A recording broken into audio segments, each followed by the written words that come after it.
Hello friends, চলে এসেছি তোমাদের মাঝে আবার নৌকা স্রোতের ধামাকাধার ট্রিক্স নিয়ে। তা তোমাদের আজ দেখাবো যে নৌকা স্রোতের অঙ্ক পৃথিবীর যত রকম এক্সাম আছে, অর্থাৎ তুমি এসএসসি দাও, রেল দাও, ডব্লিউবিপি দাও, অর্থাৎ সমস্ত টোটাল এক্সামের মানে নৌকা স্রোত থেকে যাবতীয় যা অঙ্ক দেবে সমস্ত কোশ্চেনের তোমরা আজ অনায়াসে আনসার করতে পারবে। অর্থাৎ এই যে চ্যাপ্টার দেখছো, এই চ্যাপ্টার থেকে যাবতীয় যা কোশ্চেন দিই আমি গ্যারান্টি সহকারে লিখে বলছি তোমাদের এই টাইপের কোশ্চেন আর কোনো দিন বাদবে না। যারা কমজোর থেকে কমজোর ছাত্র আছো তাদেরকে বলবো তারা মনোযোগ সহকারে দেখো, পুরো ক্লাসটি অবশ্যই মনোযোগ সহকারে দেখবে, তাহলে তোমাদের পরীক্ষায় একটি কোশ্চেনও বাধার কোনো সম্ভাবনা নেই। দেখো তাহলে এবার কি ট্রিক্সটা রয়েছে, কোন পদ্ধতিতে বা আমরা করব তাহলে সমস্ত অঙ্ক পারবো। দেখে নাও, এটাকে বলা হয় অল ইন ওয়ান ফর্মুলা, অর্থাৎ এই ফর্মুলা দিয়ে তোমার সমস্ত অঙ্ক করতে পারবে। লিখে নাও, এদিকে একদিকে লেখো অনুকূল, সবাই কিন্তু এটা কপি করে নেবে, অনুকূল, এই সাইড লেখো প্রতিকূল, তারপরে লেখো এদিকে নৌকা, আর এই সাইডে লিখো স্রোত, এদিকেও স্রোত। ব্যাস, দাগ টেনে দাও। এই যে দেখছো না পুরো ফর্মুলা, এই পুরো ফর্মুলা অর্থাৎ এই অ্যালিগেশন ট্রিক্সের সাহায্যেই কিন্তু আমরা এই টোটাল চ্যাপ্টারের ম্যাথগুলো করব, অনায়াসে খুব তাড়াতাড়ি মিলে যাবে। সমস্ত এক্সামের কোশ্চেন তোমাদের আজ সলভ করে দেখাবো, সে ডব্লিউবিপি হোক, সিপি হোক, এমটিএস হোক কি সিজিএল হোক, সমস্ত এক্সামের কোশ্চেন আজ তোমাদের আমি এই ট্রিক্সের সাহায্যে দেখাবো। অনেকেই কমেন্ট করেছিলে যে নৌকা স্রোতের অঙ্ক স্যার নিয়ে আসতে, আমরা নৌকা স্রোতের অঙ্কে একটু প্রবলেম হচ্ছে, যে কারণে কিন্তু তোমাদের নৌকা স্রোতের অঙ্ক আমরা অনায়াসে শর্ট ফর্মুলার সাহায্যে, কিভাবে একটা ফর্মুলার সাহায্যে সমস্ত অঙ্ক করা যায়, সে তুমি যে লেভেলে এক্সামে বসো না কেন। চলো আজ প্রথম প্রশ্ন দেখে নেব, এবং প্রথম প্রশ্ন আমরা লেডি কনস্টেবল কেপি দিয়ে স্টার্ট করব, অর্থাৎ কলকাতা পুলিশের যে এক্সাম এসেছে সেই এক্সামের কোশ্চেন আমরা সলভ করব। তা প্রথম প্রশ্ন বলেছে দেখো, আচ্ছা তার আগে তোমরা একটু প্রপার বেসিক বুঝে নাও, যে এটা যদি বুঝে যাও না সমস্ত কিছু তোমরা বুঝে যাবে। লিখেছি অনুকূল, আর এইদিকে হচ্ছে কি প্রতিকূল। মনে রাখবে যে অনুকূল আর প্রতিকূল এই দুজনকে যোগ করে যদি 2 দিয়ে ভাগ করো তাহলে নৌকা পাওয়া যায়। এই বিষয়টা আগে বোঝো। তাহলে কি বললাম, নৌকা, অঙ্ক কিছু না, মেন তোমার হচ্ছে এটা বোঝা যে নৌকার গতি আমরা কিভাবে পাবো। এই অনুকূল, আচ্ছা ফর অনুকূল, আর পয়রা ফলাফল প্রতিকূল। অনুকূল আর প্রতিকূল দুজনকে যোগ করে যদি 2 দিয়ে ডিভাইড দাও না, তাহলে নৌকার গতিবেগ পেয়ে যাবে। কি বললাম, ক্লিয়ার হয়েছে? নৌকার গতিবেগ তাহলে কিভাবে পাবো আশা করি বুঝে গেছো। এবার দেখো, অনুকূল থেকে যদি নৌকা বাদ দাও তাহলে স্রোত পাবে। কি বললাম, অনুকূল থেকে নৌকাকে মাইনাস করো তাহলে কি পাবো, স্রোত পাবো। ঠিক তেমনি নৌকার সাথে যদি স্রোত যোগ করে দিই তাহলে কিন্তু অনুকূল পেয়ে যাব। তার মানে বলতে চাইছি, ধরো আমি অনুকূল দিলাম 10 আর নৌকা দিলাম 8, বললাম স্রোত কত হবে, তাহলে 10 থেকে 8 বাদ দেবো, তাহলে স্রোত পেয়ে যাব 2। আর মনে রাখবে স্রোত এও যা হবে স্রোত এও তাই হবে, অর্থাৎ স্রোত সবসময় ইকুয়াল হয়, অর্থাৎ স্রোত এ যা হবে স্রোত এও তাই হবে। এ যদি স্রোত 2 হয় তাহলে এও স্রোত 2 হবে। বোঝাতে পারলাম যে অনুকূল তো 10 দিয়েছি, দেখো 10 থেকে 8 যদি বাদ দাও তাহলে 2 স্রোত পেয়ে যাব। আবার ঠিক অপোজিট বলেছি কি, নৌকার সাথে স্রোত যোগ করলে অনুকূল চলে আসে। নৌকা কত, 8, তাহলে 8-এর সাথে যদি 2 যোগ করি তাহলে কি পেয়ে যাব, অনুকূল পেয়ে যাব। ক্লিয়ার? ঠিক এই সাইডটা দেখো, এবার নৌকার থেকে স্রোতকে যদি বাদ দিয়ে দাও তাহলে কি পেয়ে যাবো আমি, প্রতিকূল। নৌকা থেকে স্রোত বাদ দিলে প্রতিকূল পাবো। তাহলে নৌকা যদি 8 হয়, স্রোত যদি 2 হয়, তাহলে 8 থেকে 2 বাদ দিলে কত পেয়ে যাব আমি, প্রতিকূল 6 পেয়ে যাব। বোঝা গেল প্রপার? তাহলে ধরো সাপোজ যদি তোমাদের এবার চেঞ্জ করে দিই, বলে দিলাম যে অনুকূলের গতিবেগ দিয়ে দিলাম আমি 12 আর স্রোত দিয়ে দিলাম 3, বললাম নৌকা কত, তাহলে কিভাবে বের করব। অনুকূল দিয়েছি 12, স্রোত দিয়েছি 3, বললাম নৌকার গতিবেগ কত। নৌকার গতিবেগ বের করো আর প্রতিকূলের গতিবেগ বের করো। কিভাবে বের করব বলো দেখি। তোমাদের বলা হয়েছিল যে অনুকূল থেকে নৌকা বাদ দিলে স্রোত হয়, তাহলে স্রোত কত হয়েছে আমাদের, 3, তাই না? স্রোত যদি 3 হয় তাহলে কি করব আমরা, যে এটা থেকে এটা বাদ দিয়ে, অর্থাৎ 12 থেকে এখানে কোন সংখ্যা লিখবো সেটা বাদ দিয়ে স্রোত আসবে। তার মানে আমরা নৌকাকে কি করব, 12 থেকে 3 বাদ দিয়ে দেব, তাহলে কত হয়ে যাবে আমাদের, 12 থেকে যদি 3 বাদ দিয়ে দিই তাহলে 9 চলে আসবে। দেখো তো, 12 থেকে 3 9 বাদ দিলে কত পেয়ে যাব? স্রোত পেয়ে যাব। আবার নৌকার সাথে যদি স্রোত যোগ করে দিই, অর্থাৎ 9 আর 3 যদি যোগ করে দাও, তাহলে দেখো অনুকূল পেয়ে যাব। ঠিক তেমনি স্রোত যদি এদিকে 3 হয়, তাহলে স্রোত এখানেও 3 হবে, তাই না? ভালো করে কনসেপ্টটা কিন্তু আগে বোঝো। স্রোত এ 3 হলে এও স্রোত 3 হবে। তাহলে নৌকার সাথে যদি এবার স্রোত বিয়োগ করে দিই, নৌকা থেকে স্রোত বাদ, তার মানে 9 থেকে যদি 3 বাদ দিই, তাহলে কত পেয়ে যাবো আমি? 6 পেয়ে যাব। তার মানে প্রতিকূলের গতিবেগ কত পেয়ে যাবো আমি? 6। দেখো এবার অনুকূল কত পেয়েছি? 12। প্রতিকূল কত পেয়েছি? 6।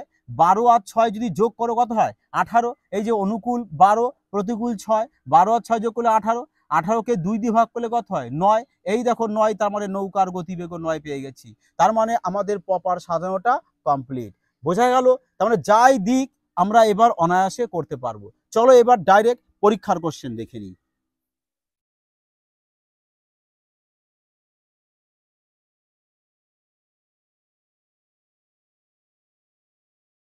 দেখো প্রথম প্রশ্ন বলা হয়েছে যে একটি নৌকা স্রোতের অনুকূলে 6 মিনিটে 1 কিমি যায় এবং স্রোতের প্রতিকূলে ঘন্টায় 6 কিমি যায়, স্রোতের গতিবেগ কত? এটা কিন্তু তোমাদের যে লেডি কনস্টেবল গিয়েছে 2023 সালে সেই এক্সামের কোশ্চেন। তোমাদেরকে বলেছি না যে প্রতিটি এক্সামের কোশ্চেন আজ তোমাদের সলভ করে দেখাবো, তাও আবার এই একটি ফর্মুলার সাহায্যে। চলো কি বলেছে? স্রোতের অনুকূলে 6 মিনিটে 1 কিমি যায়। তার মানে অনুকূল, দেখো এখানে যে সমস্ত সংখ্যাগুলো তোমরা লিখবো আমরা, সেগুলো সব কিসের? গতিবেগ লিখতে হয়। তাহলে দেখো অনুকূলে বলেছে যে 6 মিনিটে কত যাবে? 1 কিলোমিটার, তাই না? 6 মিনিটে যদি 1 কিলোমিটার যায়, তাহলে একে কত যাবে? 1/6। আর 60 মিনিট মানে 1 ঘন্টা, তাহলে 60 মিনিটে কত যাবে করে নাও। 6 10 60। এই নাও অনুকূলের গতিবেগ পেয়ে গেছি 10 কিমি পার ঘন্টা। 10 কিমি পার ঘন্টা। এবার প্রতিকূলে চলে আসো। প্রতিকূলে বলেছে ঘন্টায় 6 কিলোমিটার, তার মানে 6 কিমি পার ঘন্টা। আচ্ছা, পার মানেই কিন্তু ঘন্টা, হ্যাঁ, যে 1 ঘন্টায় 6 কিলোমিটার যাবে। তা চলো অনুকূল পেয়েছি, প্রতিকূল পেয়েছি, তাহলে অনুকূল আর প্রতিকূলকে দুজনকে যোগ করে যদি 2 দিয়ে ভাগ করি, তাহলে কি পেয়ে যাব? নৌকা। তাহলে অনুকূল কত? 10, প্রতিকূল কত? 6। 10 আর 6 কত হচ্ছে আমাদের? 16। তার 16কে যদি 2 দিয়ে ডিভাইড করো, কত পেয়ে যাব? 8। তার মানে 8 কি পেয়ে গেলাম আমি? নৌকার গতিবেগ। তাহলে এই নাও নৌকার জায়গায় 8 লিখে দাও। তাহলে এবার বলো অনুকূল 10, নৌকা কত? 8। কি বলেছি? যে অনুকূল থেকে নৌকা বাদ দিলে কি পাবো? স্রোত। তাহলে 10 থেকে 8কে বাদ দিলে কি পেয়ে যাবো আমরা? 2 পেয়ে যাব। তাহলে স্রোত কত পেয়ে যাব? 2। আর এর স্রোত যদি 2 হয়, তাহলে এও স্রোত 2 হবে। আর আমাদের চেয়েছে কি? স্রোতের গতিবেগ না? তাহলে এই নাও স্রোতের গতিবেগ 2 পেয়ে গেছি, আমাদের কারেক্ট আনসার। বলো এই ফর্মুলা দিয়ে করলে অঙ্ক তোমাদের ভুল হওয়ার কোনো সম্ভাবনা আছে? বিন্দু মাত্র কিন্তু এই টাইপের অঙ্ক ফর্মুলা যদি করো, ভুলের কোনো সম্ভাবনাই নেই। 100% সমস্ত এক্সামের কোশ্চেন তোমরা অনায়াসে করতে পারবে। চলো এবার একটা এসএসসির কোশ্চেন সলভ করে দেখি আমরা।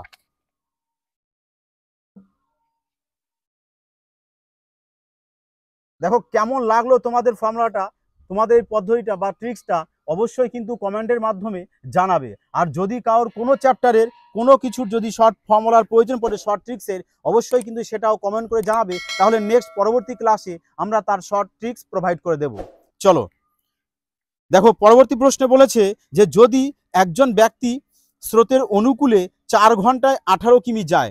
দেখো অনুকূলে 4 ঘন্টায় কত যাবে? 18 কিমি। তার মানে 4 ঘন্টায় যাচ্ছে 18 কিলোমিটার। তাহলে 1 ঘন্টায় কত যাবে? 18/4। তাহলে একে 2 দিয়ে কেটে দাও, 9। একে 2 দিয়ে কেটে 2, 9কে 2 দিয়ে যদি ভাগ করো কত হবে? 4.5 কিমি। এই নাও অনুকূলের গতিবেগ পেয়েছি 4.5 কিমি পার ঘন্টা। আচ্ছা চলো এবার প্রতিকূলে চলে এসো। প্রতিকূলে বলেছে এবং স্রোতের প্রতিকূলে 12 ঘন্টায় ফিরে আসে, তাহলে স্রোতের গতিবেগ প্রতি ঘন্টায় কত কিমি? তাই না? স্রোতের গতিবেগ চেয়েছে আমাদের। আচ্ছা বলেছে প্রতিকূলে 12 ঘন্টায় ফিরে আসে, তার মানে দেখো প্রতিকূলে 12 ঘন্টায় ফিরে এসছে, কতটা পথ ফিরে এসছে? তার মানে 12 ঘন্টায় আমার এই 18 কিমি পথ ফিরে এসছে। যে 18 কিমি অনুকূলে গিয়েছিল, সেই 18 কিমি আবার প্রতিকূলে ফিরে আসবে। তার মানে 12 ঘন্টায় যদি 18 কিমি ফিরে আসে, একে কত চলে আসবে? 18/12। একে 6 দিয়ে কেটে দাও, 3।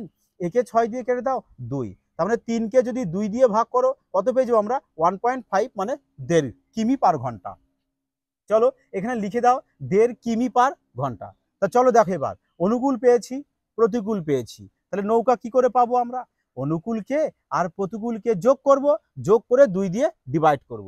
তা চলো দেখো 4.5 প্লাস 1.5 যোগ করে কত ডিভাইড করে 2 দিয়ে, কত হচ্ছে আমাদের 4, 5, 6, টোটাল কত পেলাম 6/2, 6/2 মানে কত হচ্ছে আমাদের 3। এই নাও নৌকার গতিবেগ পেয়েছি 3 কিমি পার ঘন্টা, সবগুলোই কিন্তু কিমি পার ঘন্টায় ইউনিট। তাহলে দেখো এবার এর থেকে অনুকূল থেকে নৌকা বাদ দিলে কি পাবো আমরা? স্রোত পাবো। তাহলে বলো 4.5 থেকে 3কে যদি বাদ দিই তাহলে স্রোত কত পেয়ে যাবো? 1.5। আর এ যদি স্রোত 1.5 হয়, এও স্রোত 1.5 হবে। তার মানে আমাদের চেয়েছে স্রোতের গতিবেগ, স্রোতের গতিবেগ তাহলে কত পেয়ে গেলাম আমরা? 1.5 পেয়ে গেলাম, কারেক্ট আনসার। ক্লিয়ার হয়েছে? চলো এবার আরো একটি এসএসসির প্রশ্ন, যেটা তোমাদের সিজিএল এর কোশ্চেন। দেখো এবার কিভাবে এই টাইপের কোশ্চেনও আমরা সেম ফর্মুলা দিয়ে করব। তারপরে কিছু খুব টাফ অঙ্ক করব, যেগুলো আমরা এই ফর্মুলার সাহায্যেই করব। দেখো এবার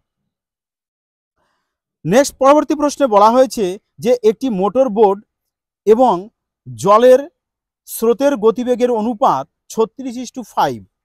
নৌকাটি স্রোতের অনুকূলে 5 ঘন্টা 10 মিনিটে যায়, নৌকাটি কত সময়ে ফিরে আসবে? এই ছিল প্রশ্ন। বলেছে একটি মোটর বোট এবং জলের স্রোতের গতিবেগের অনুপাত 36:5। একটি মোটর বোটের তার মানে স্রোতের গতিবেগ দিয়েছে 5, তার মানে স্রোত এ 5 হবে, এও 5 হবে, এও 5 হবে। আর নৌকা একটি মোটর বোট বলেছে, মোটর বোট মানেই কিন্তু আমার কত? নৌকা। তাহলে মোটর বোট কত দিয়েছিল আমাদের? 36, তাহলে নৌকাকে আমরা লিখবো 36। তাহলে এবার তোমার চলে এসো এদিকে, দেখো নৌকা 36, স্রোত কত? 5। তাহলে অনুকূল কত হবে বলেছিলাম? নৌকার সাথে স্রোতকে যোগ করলে অনুকূল পাওয়া যায়। তাহলে 36-এর সাথে 5 যদি যোগ করি তাহলে অনুকূল কত পেয়ে যাবো আমরা? 41 কিমি পার ঘন্টা। ঠিক এদিক চলে এসো, নৌকার থেকে স্রোতকে এই দেখো বাদ দিলে কত পেয়ে যাবো আমরা? 31 কিমি পার ঘন্টা প্রতিকূলের গতিবেগ। তাহলে অনুকূলের গতিবেগ পেয়ে গেছি এটা, অনুকূলের স্পিড এটা, প্রতিকূলের স্পিড হচ্ছে এটা। এবার বলেছে যে নৌকাটি স্রোতের অনুকূলে 5 ঘন্টা 10 মিনিটে যায়। দেখো অনুকূলে 5 ঘন্টা 10 মিনিট, 5 ঘন্টা 10 মিনিটকে 60 দিয়ে ভাগ করে ঘন্টায় প্রকাশ করে দাও না, 0 0 কাটো, তাহলে 5 6 30 আর 1 31। এই নাও 31/6 ঘন্টায় প্রকাশ করে দিলাম। তাহলে অনুকূলের গতিবেগ কত? এটা অনুকূলের গতিবেগ, এত গতিবেগে কত সময়ে গিয়েছে? এত সময়ে গিয়েছে। আমরা জানি কি এই গতিবেগের সাথে যদি সময়কে গুণ করি তাহলে ডিস্টেন্স পাওয়া যায়, তাই না? আমরা জানি যে distance is equal two speed into time হয়। আর স্পিড কত পেয়েছি এখানে? 41। আর টাইম কত পেয়েছি আমরা? 31/6 এটা টাইম পেয়েছি। তাহলে দেখো গতিবেগের সাথে টাইম গুণ করলে কি পাচ্ছি আমরা? ডিস্টেন্স। এইবার এই ডিস্টেন্সটাই বলেছে প্রতিকূলে ফিরে আসবে, কত সময়ে ফিরে আসবে? আচ্ছা সেইটাই চেয়েছে যে কত সময়ে ফিরে আসবো। তুমি বলো টোটাল গতিবেগ এই দূরত্ব কত পেয়েছি আমরা? এটা এই টোটাল দূরত্বকে যদি কত গতিবেগে ফিরে আসবে প্রতিকূলে? 31 কিমি পার ঘন্টা গতিবেগে ফিরে আসবে। তার মানে এই দূরত্বকে এই গতিবেগ দিয়ে ভাগ করো, তাহলে কি পাওয়া যায়? টাইম পাওয়া যায়। কারণ আমরা জানি যে time is equal to distance by speed হয়। ডিস্টেন্স কত পেয়েছি আমরা? 41 ইন্টু 31/6। আর স্পিড কত? 31। তাহলে নিচে 31 লিখে দাও, এবার ক্যালকুলেশন করে দাও। এই নাও কাটো, তাহলে 41/6, 41/6 ভাগ করে দাও, 6 পূর্ণ 5/6 এত ঘন্টা। তাহলে 6 ঘন্টা আর 5/6 ঘন্টা। আচ্ছা 5/6 ঘন্টাকে মিনিটে প্রকাশ করে দাও 60 দিয়ে গুণ করে, এই নাও 6 10 60। তাহলে কত হচ্ছে আমাদের? 6 ঘন্টা আর 5 10 50 মিনিট। তার মানে এই দেখো, তার মানে প্রতিকূলে ফিরে আসতে কতটা সময় লাগবে আমাদের? 6 ঘন্টা 50 মিনিট টাইম লাগবে। ক্লিয়ার বোঝা গিয়েছে? আশা করি তোমাদের ভালো লেগেছে। যদি ভালো লাগে অবশ্যই বলবো চ্যানেলটিকে কিন্তু বন্ধুদের মধ্যে শেয়ার করতে ভুলো না। হ্যাঁ, আর অবশ্যই একটি লাইক এবং কমেন্ট করতেও কিন্তু ভুলো না। তো চলো আরও একটি কোশ্চেন দেখে নেব আমরা।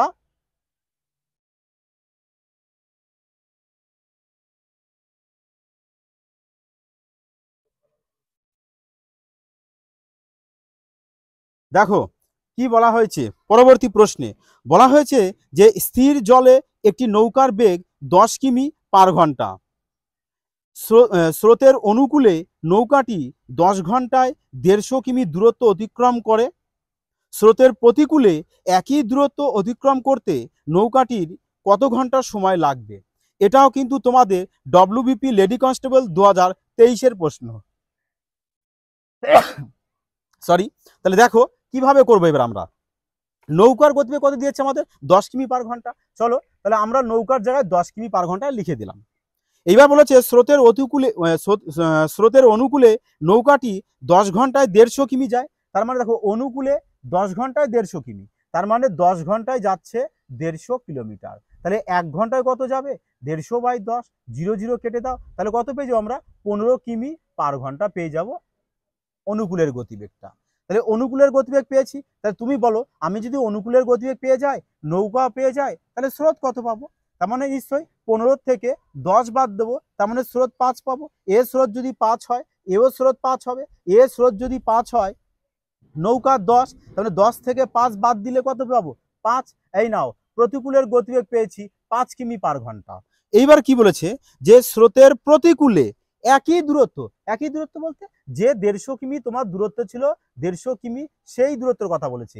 এই দূরত্বটাই এত কিমি পার ঘন্টায় গতিবেগে ফিরে আসবে, তাহলে তার কতটা সময় লাগবে? তাহলে এটা কি দূরত্ব মানে ডিস্টেন্স, আর ডিস্টেন্সকে আমি যদি গতিবেগ দিয়ে ভাগ করি তাহলে টাইম পাওয়া যায়। তাহলে নাও গতিবেগ দিয়ে ভাগ করে দাও 5 কিমি পার ঘন্টা। কিমি কিমি কেটে দাও, এই নাও 3 5 15 আর 0, তাহলে কত পেয়ে যাচ্ছি? 30 ঘন্টা। তার মানে প্রতিকূলে যদি 5 কিমি পার ঘন্টা গতিবেগে যায় 150 কিমি পথ, তাহলে তার 30 ঘন্টা টাইম লাগবে, যেটা আমাদের কারেক্ট আনসার। কেমন লাগলো ক্লাসটি?